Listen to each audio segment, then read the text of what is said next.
히브리서 저자는 8장에서 첫 언약과 둘째 언약을 대조하면서 예수 그리스도가 새 언약의 중보자이심을 설명하였습니다.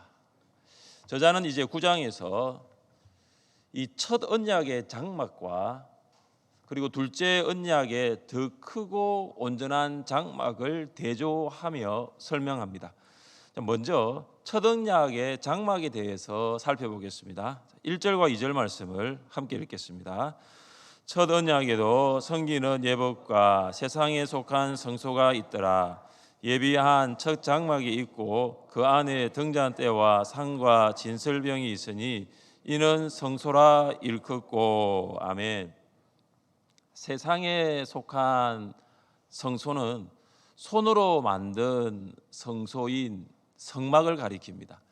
성막은 이스라엘 백성이 이동할 때는 해체가 되고 그리고 이동을 멈출 때에는 다시 조립되었습니다. 이처럼 성막은 이동식 예배당으로 히브리서 저자는 이 성막을 장막이라 부르고 있습니다. 장막에는 두 개의 방이 있는데 바깥쪽 방은 성소라 부르고 안쪽 방은 지성소라고 부릅니다. 성소에는 등잔대와 상과 진설병이 있습니다. 등잔대는 성소의 남쪽에 위치하였는데 주형에 의해서 제작된 것이 아니라 한 덩어리에 금을 쳐서 정교하게 만들어졌습니다. 이 성소에는 창문이 없기 때문에 빛이 들어올 수가 없습니다. 그래서 등잔대는 제사장이 성소에서 하나님을 섬길 수 있게 하는 유일한 빛입니다. 빛은 이 등잔대는 하나님의 인도를 상징합니다. 빛이 없으면 성소에서 일을 할 수 없기 때문입니다. 등잔대와 맞은편 성소의 북쪽에는 상과 진설병이 있습니다. 상은 조각목으로 만들어졌으며 진설병을 놓는 곳입니다. 상에는 12개의 진설병이 있는데 제사장이 일주일에 한 번, 그러니까 안식일에 6개의 진설병을 두 줄씩 올려놓습니다. 이 진설병은 하나님의 공급을 상징합니다. 하나님께서는 이스라엘 백성들에게 양식을 공급하십니다. 성소 뒤에는 휘장이 있습니다. 이 휘장은 성소와 지성소를 구분합니다. 이 휘장은 사람들이 지성소로 접근하지 못하도록 합니다. 죄인인 사람들이 거룩하신 하나님께 접근할 수 없기 때문입니다. 그래서 휘장은 거룩하신 하나님과 죄인인 사람을 철저하게 분리하는 것입니다. 제사장은 매일 성소에 들어가 저녁에는 등잔대에 등불을 켜고 아침에는 등잔대에 등불을 정리합니다.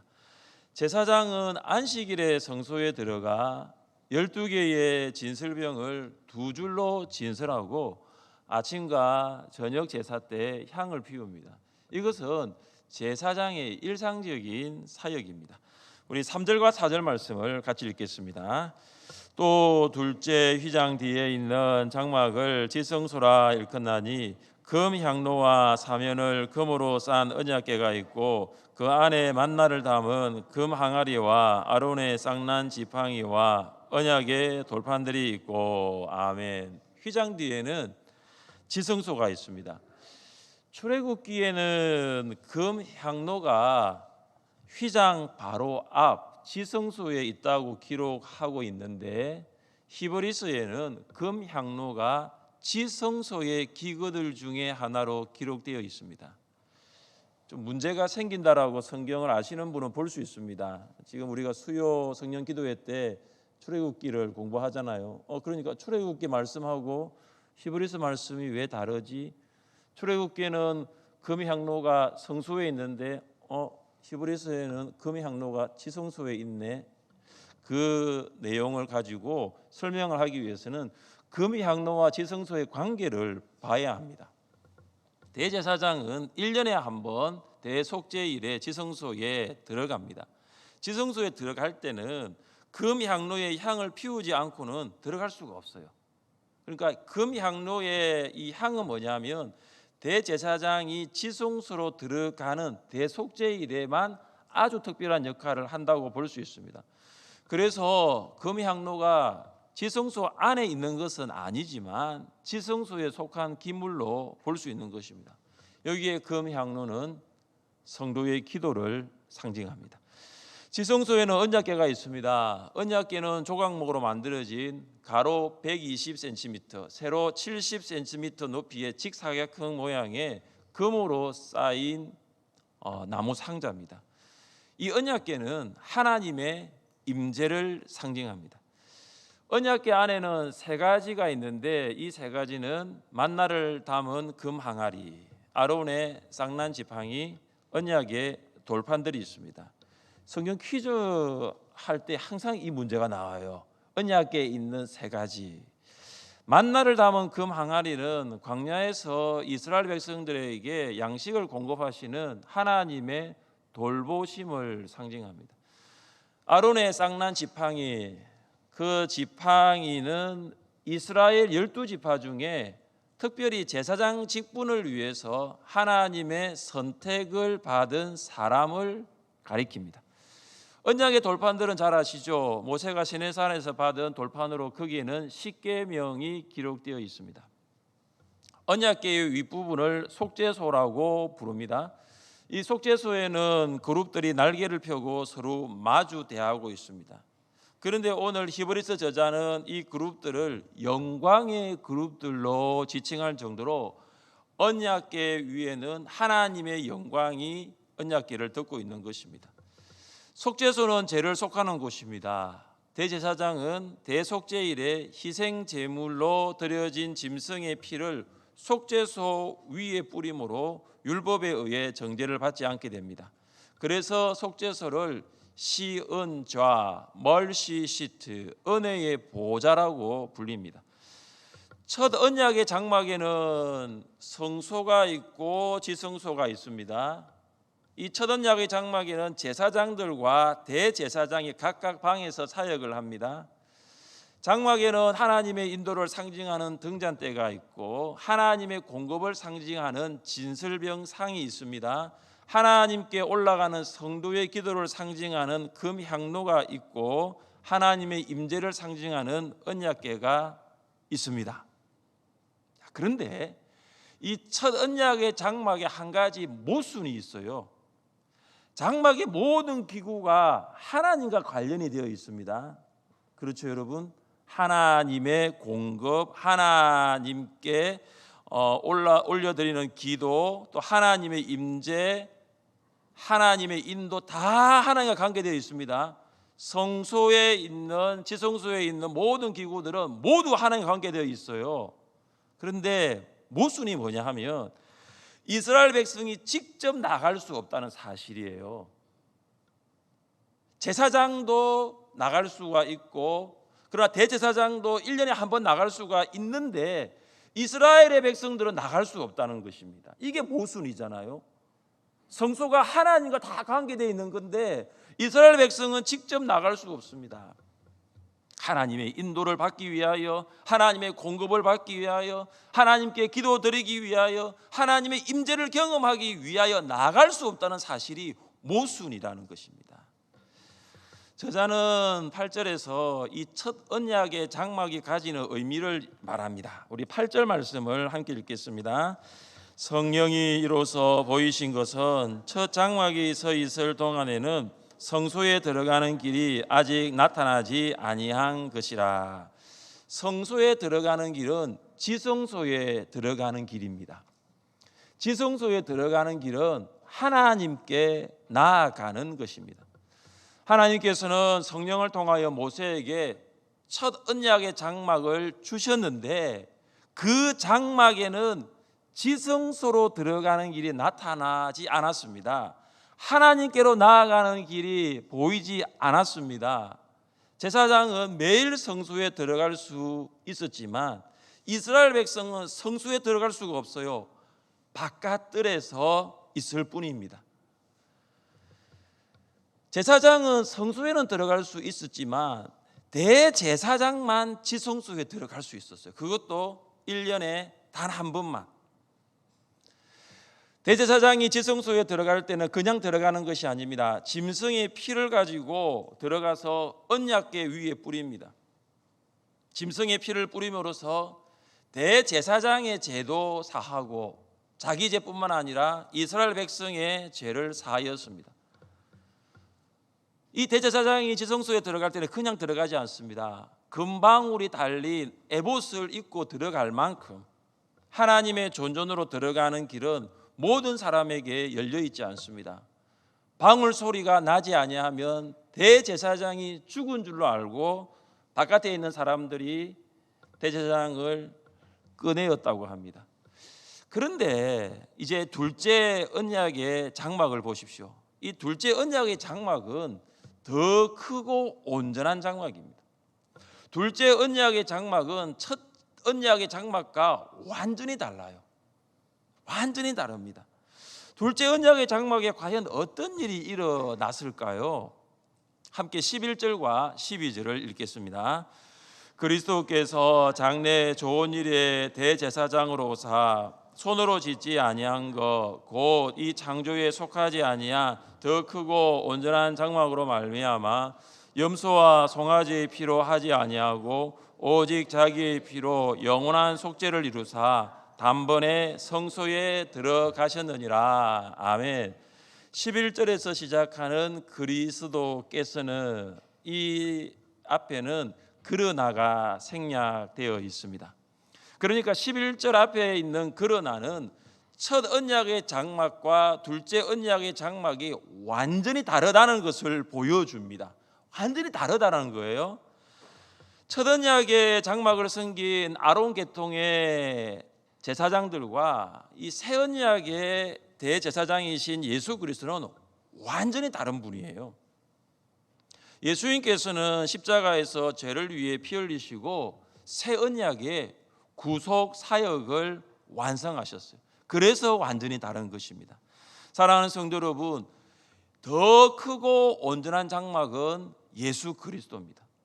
우리는 더 크고 온전하신 이 장막이신 예수 그리스도로 말미암아 하나님께로 나아갈 수가 있습니다. 지성소에 들어가기 위해서 필요한 것이 무엇입니까? 오늘 우리 찬송가 252장 부르면서 이거 엄청나게 많이 찬양했습니다. 지성소에 들어갈 때 필수적으로 필요한 것이 있습니다. 무엇입니까? 피입니다. 피밖에 없습니다. 오직 피입니다. 대제사장도 피를 가지고 들어가야 됩니다. 지성소에 들어갈 때 피를 가지고 들어가서 언약궤 위에 뿌리는 것입니다. 예수님은 자기의 피를 십자가에 흘리셨습니다. 대제사장이 뿌린 짐승의 피는 일시적이었고 불완전한 속죄를 하였지만 예수님의 흘린 피는 영원한 속죄를 하였고 완전한 속죄를 이루었습니다. 대제사장이 언약궤 위에 뿌린 피는 매년 반복됩니다. 대속죄일마다 반복됩니다. 예수님이 십자가에 흘린 피는 단번에 흘리셨고 영원한 속죄를 이루셨습니다. 이 피를 믿는 모든 자는 하나님의 존전 앞으로 나아갈 수 있음을 믿으시기를 바랍니다. 왜냐하면 예수님께서 지성소로 들어가는 길을 열어놓으셨기 때문입니다. 지성소에 들어가는 길은 누구에게 나아가는 길이라고 했습니까? 하나님께 나아가는 길이에요. 지성소에 들어가는 길은 하나님께 나아가는 길입니다. 우리는 그렇다면 누구를 통하여 하나님께로 나아갈 수 있습니까? 예수 그리스도입니다. 예수 그리스도를 통해서 하나님께로 나아갈 수 있습니다. 우리 같이 한번 읽어보겠습니다. 그러므로 형제들아 우리가 예수의 피를 힘입어 성소에 들어갈 담력을 얻었나니 그 길은 우리를 위하여 휘장 가운데로 열어놓으신 새로운 살 길이요 휘장은 곧 그의 육체니라. 아멘. 예수님은 자신의 육체를 통하여 하나님께로 나아가는 길을 열어놓으셨습니다. 예수님은 하나님께로 가는 길입니다. 이 길은 전에도 없었던 길이고 이 길은 완전한 길이고 이 길은 새로운 길입니다. 죄로 말미암아 죽은 모든 사람은 이 길을 반드시 가야 합니다. 죄로 말미암아 죽은 사람이 가야 할 길은 오직 이 길이에요. 죄로 말미암아 죽은 사람이 다시 살 수 있는 방법은 이 길밖에 없어요. 이 길 외에는 없어요. 다른 길은 없어요. 이 길만이 살 길이에요. 이 길은 예수 그리스도이십니다. 예수께서 이르시되 내가 곧 길이요 진리요 생명이니 나로 말미암지 않고는 아버지께로 올 자가 없느니라. 하나님께로 갈 수 있는 유일한 길은 오직 예수 그리스도이심을 믿으시기를 바랍니다. 사랑하는 성도 여러분, 여러분은 하나님께로 나아가는 그 길을 만나셨습니까? 여러분은 길이신 예수님을 믿고 하나님께로 가고 있습니까? 여러분만 가고 있습니까? 여러분만 가고 있습니까?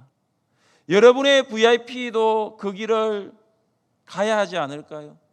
여러분의 부모님, 여러분의 배우자, 여러분의 자녀, 여러분의 지인, 여러분의 이웃, 여러분의 VIP도 그 길을 가야 하지 않을까요?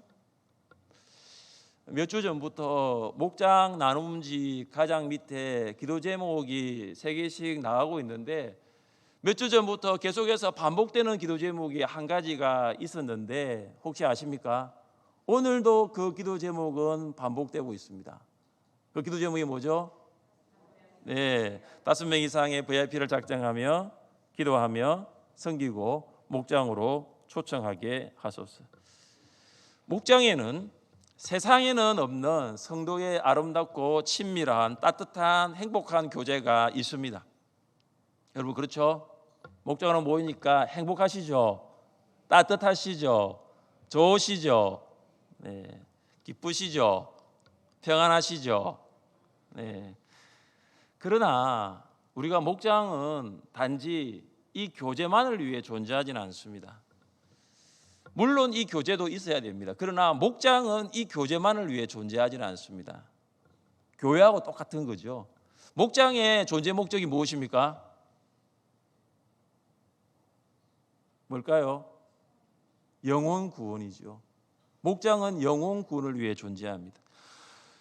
목장이 영혼을 구원하는 이 존재 목적을 이루기 위해서 가장 먼저 해야 할 일은 뭐냐? VIP를 작정하는 것입니다. 목원들이 한 사람씩 돌아가면서 길이신 예수님을 통해 하나님께로 나아가야 할 VIP를 한번 말해 보십시오. 모든 목원들이 VIP를 말했다면 그 중에 가장 높은 가능성이 있는 순으로 1번부터 5번까지 번호를 매겨 보십시오.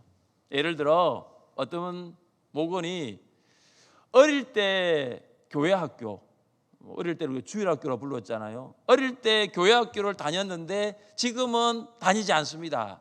이런 분도 번호의 높은 순위에 들어갈 수 있어요. 1년에 한 번 성탄절에 교회를 다니신 분도 괜찮아요. 결혼하기 전에는 교회를 다녔다고 들었습니다. 이런 분도 번호가 높습니다.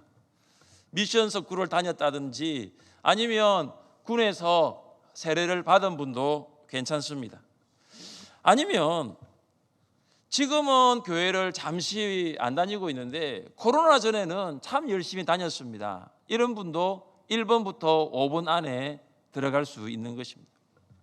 그래서 목원들이 자기의 VIP를 이야기하고 그 VIP의 어떠한 사항을 이야기한 다음에 한번 번호를 매겨보십시오. 1번, 2번, 3번, 4번, 5번. 자, 5명의 VIP가 정해졌다면 이제 기도하십시오.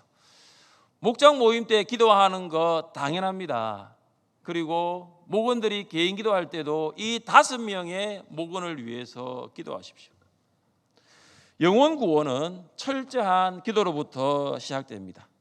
그래서 제가 이제 오늘 그 목장 나눔지에 보면 이 내용을 제가 3번에 이렇게 했어요. 방금 제가 말씀드린 똑같은 내용을 제가 기록을 했기 때문에 여러분 보시고 제가 이제 한번 물어볼 거예요. 시간이 좀 지나면 어느 분 만나면 목장에서 기도하고 있는 VIP가 어떻게 되죠? 하면은 이렇게 이야기를 할 수 있는 황인수, 김선희, 나계선 이렇게 배옥료 이렇게 이야기를 해야 됩니다. 뒤에 하명에 5명 이렇게 해라. 그러니까 왜냐하면 기도하고 있으니까 얼굴도 몰라요. 어디 사는지도 몰라요. 그러나 이름만 알아요. 괜찮아요. 그 이름을 내 마음에 품고 5명 이름 두 글자, 성이 한 글자 하면은 열 몇 자죠? 3, 5, 15 15자는 암송할 수 있겠죠. 애워가지고 그래서 목장에도 모임 때도 기도하고 개인 기도 시간에도 그 5명의 VIP를 놓고 계속 기도하는 거죠. 그래서 제가 목장 모임 때도 한번 물어볼 거예요. 이제 이번 주에 VIP를 정하면은 목장에서 기도하는 VIP가 누구세요라고 한번 물어볼 수 있어요. 근데 기도하는 순간부터 이제 영적 전쟁이 시작됩니다. 사단은 그동안 종으로 부렸던 VIP가 순순히 하나님의 자녀가 되지 않도록 하기 위해서 모든 수단과 방법을 총동원할 거예요. 우리 함께 말씀을 읽어보겠습니다. 그 중에 이 세상의 신이 믿지 아니하는 자들의 마음을 혼미하게 하여 그리스도의 영광의 복음의 광채가 비치지 못하게 함이니 그리스도는 하나님의 형상이니라. 아멘. 사단은 믿지 아니하는 VIP의 마음을 어둡게 만들 것입니다. 사단은 복음의 빛이 이 VIP들에게 비치지 못하도록 만들 것입니다. 어느 날 갑자기 VIP가 교회에 대한 부정적인 이야기를 쉬지 않고 쏟아내기도 합니다. VIP들이 가족 혹은 주변에 교회 다니는 사람의 안 좋은 점을 말하면서 계속하여 이런 부정적인 이야기를 멈추지 않습니다. 사랑하는 성도 여러분, 영혼 구원은 하나님께서는 가장 기뻐하시는 일이지만 사탄은 가장 싫어하는 일이에요. 사단은 모든 수단과 방법을 동원하여 복음에 비치신 예수 그리스도에 대하여 듣지 못하도록 할 것입니다. VIP에게 복음을 전할 때에 가급적 교회 이야기보다 예수님 이야기를 하도록 하십시오. 교회 이야기를 하면 자칫 논쟁으로 빠질 위험성이 있습니다. 사랑하는 성도 여러분, VIP에게 길이신 예수님을 전하여 함께 우리와 함께 하나님께로 나아갈 수 있기를 주님의 이름으로 축복합니다. 둘째, 언약의 더 크고 온전한 장막에는 어떤 일이 있습니까? 13절과 14절 말씀을 읽겠습니다. 염소와 황소의 피와 및 암송아지의 죄를 부정한 자에게 뿌려 그 육체를 정결하게 하여 거룩하게 하거든 하물며 영원하신 성령으로 말미암아 흠없는 자기를 하나님께 드린 그리스도의 피가 어찌 너희 양심을 죽은 행실에서 깨끗하게 하고 살아계신 하나님을 섬기게 하지 못하겠느냐. 아멘. 첫 언약의 장막에서 드려진 짐승의 피의 효력과 둘째 언약의 장막에서 드려진 예수 그리스도의 피의 효력을 대조하고 있습니다. 첫 장막에서 드려진 짐승의 피는 죄인의 육체를 정결하게 하고 거룩하게 합니다. 우리 한 번 더 말씀을 읽어보겠습니다. 또 백성을 위한 속죄제 염소를 잡아 그 피를 가지고 휘장 안에 들어가서 그 수송아지 피로 행한 같이 그 피로 행하여 속죄소 위와 속죄소 앞에 뿌릴지니 곧 이스라엘 자손의 부정과 그들이 범한 모든 죄로 말미암아 지성소를 위하여 속죄하고 또 그들의 부정한 중에 있는 회막을 위하여 그같이 할 것이요. 아멘. 대제사장은 대속죄일에 염소의 피를 지성소에 들고 들어가서 언약궤 위 속죄소 위, 그러니까 속죄소 위와 속죄소 앞에 뿌립니다. 이스라엘 백성은 속죄소에 뿌려진 피로 육체적이고 의식적인 정결이 이루어집니다. 그런데 문제가 있습니다. 이 짐승의 피는 양심적으로 내면적으로는 정결하게 하지 못한다는 거예요. 육체적으로 의식적으로는 정결하게 하지만 양심적으로 내면적으로는 정결하게 하지 못합니다. 그러면 무엇이 양심을 정결하게 합니까? 무엇이 우리의 내면을 깨끗하게 합니까? 영원하신 성령으로 말미암아 흠없는 자기를 하나님께 드린 그리스도의 피입니다. 예수 그리스도의 피가 우리의 양심을 죽은 행실로부터 정결하게 합니다. 양심은 내면적인 상태입니다. 양심은 하나님과의 인격적인 관계입니다. 죽은 행실로부터 양심이 정결하지 못하면 우리의 내면은 깨끗하지 못해요. 죽은 행실로부터 우리의 양심이 깨끗하지 못하면 하나님과의 우리의 관계가 온전해질 수 없는 거예요. 왜냐하면 죽은 행실이 하나님과 우리 사이를 가로막기 때문입니다. 죽은 행실이 뭘까요? 죽은 행실은 죄악된 말과 행동에서 시작됩니다. 그런데 말과 행동에서 시작은 하지만 그것이 끝이 아니에요. 말과 행동에서 시작하여 하나님 없이 살아가는 세상적인 삶이 바로 죽은 행실입니다. 사도 바울은 예수님을 믿기 전에 성도가 주로 사용하는 말의 종류가 이렇다라고 열거합니다. 음행과 온갖 더러운 것과 탐욕은 너희 중에서 그 이름조차도 부르지 말라. 이는 성도에게 마땅한 바니라. 누추함과 어리석은 말이나 희롱의 말이 마땅치 아니하니 오히려 감사하는 말을 하라. 여러분 어떻습니까? 예수님 믿기 전에 우리가 주로 사용했던 말, 지금 바울이 이야기한 것과 일치됩니까? 그런데 말은 말로 끝나지가 않아요. 대부분의 말은 행동으로 나타납니다. 음행을 말하는 사람은 말로 끝나지 않고 음행하는 자가 됩니다. 더러운 말을 하는 사람은 더러운 말로 끝나지 않고 더러운 행동까지 이어집니다. 탐욕을 말하는 사람은 탐욕으로 끝나지 않아요. 탐욕하는 자가 되고, 어리석은 말을 하는 사람은 어리석은 행동을 합니다.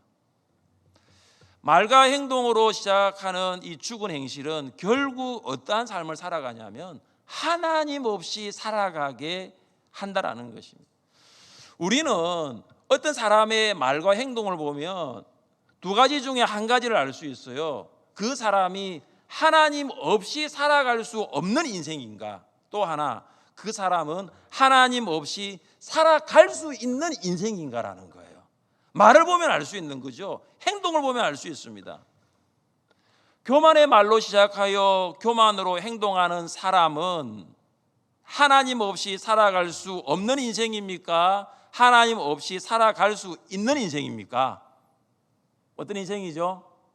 하나님 없이 살아갈 수 있는 인생이죠.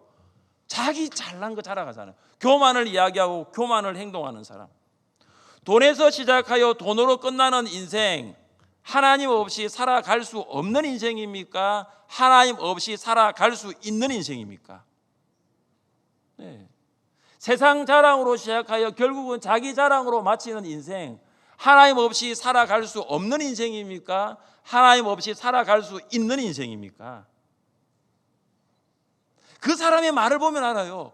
그 사람의 행동을 보면 알아요. 정말로 하나님 없이 살아갈 수 있는 인생인지 하나님 없이 살아갈 수 있는 인생인지를 알 수 있는 것입니다. 사랑하는 성도 여러분, 예수 그리스도의 피는 이 죽은 행실로부터 우리의 양심을 정결하게 합니다. 이것이 바로 예수 그리스도의 보혈의 능력입니다. 예수 그리스도의 보혈의 능력을 믿으시기를 바랍니다. 찬송가 268장 2절입니다. 육체의 정욕을 이길 힘은 보혈의 능력 주의 보혈, 정결한 마음을 얻게 하니 참 놀라운 능력이로다. 주의 보혈 능력이 있도다. 주의 피 믿어 주의 보혈 그 어린 양의 매우 귀중한 피로다. 예수 그리스도의 피로 깨끗해진 양심은 우리로 하나님을 예배하도록 합니다. 우리 14절 말씀 한 번 더 읽겠습니다. 하물며 영원하신 성령으로 말미암아 흠없는 자기를 하나님께 드린 그리스도의 피가 어찌 너희 양심을 죽은 행실에서 깨끗하게 하고 살아계신 하나님을 섬기게 하지 못하겠느냐. 아멘. 예수 그리스도의 피는 양심을 정결하게 합니다. 그런데 예수 그리스도의 피가 양심을 정결하게 하는 것에 목적만 있는 건 아니에요. 단순하게 양심을 깨끗하게 하기 위하여 예수님께서 피를 흘리신 것이 아니라는 거죠. 왜 예수 그리스도의 피가 우리의 양심을 깨끗하게 합니까? 그것은 살아계신 하나님을 섬기기 위해서요. 살아계신 하나님을 예배하기 위해서입니다. 짐승의 피는 하나님께로 나아가는 길을 열어놓지 못했습니다. 짐승의 피를 가지고는 하나님께로 직접 나아갈 수 없었어요. 그러나 예수 그리스도의 피는 하나님께로 나아가는 길을 열어놓았고 우리는 그 길을 통해서 하나님께로 직접 나아갈 수 있습니다. 바로 예배하기 위해서입니다. 우리는 오늘 예수 그리스도의 보혈의 능력을 믿고 하나님께 나와 예배드리고 있습니다. 여러분이 지금 이 시간 하나님께 예배를 드리고 있다는 것은 다시 말해서 예수님의 보혈이 우리의 내면을 깨끗하게 하셨고 예수님의 보혈이 하나님과의 관계에서 막힌 것이 없다라는 것을 증거하고 있는 증명이라는 것이죠. 여러분이 예배를 드리고 있다는 것은 무슨 말입니까? 죽은 행실로부터 여러분의 양심이 깨끗해졌고 여러분의 영이 깨끗해졌고 하나님과의 관계가 회복되었다라는 증거입니다. 우린 여기서 아주 중요한 한 가지를 생각해야 됩니다. 우리의 힘으로 예수 그리스도의 피로 죽은 행실에서 깨끗해질 수 없다라는 거예요. 우리의 피로 하나님을 예배할 수 없다라는 것입니다.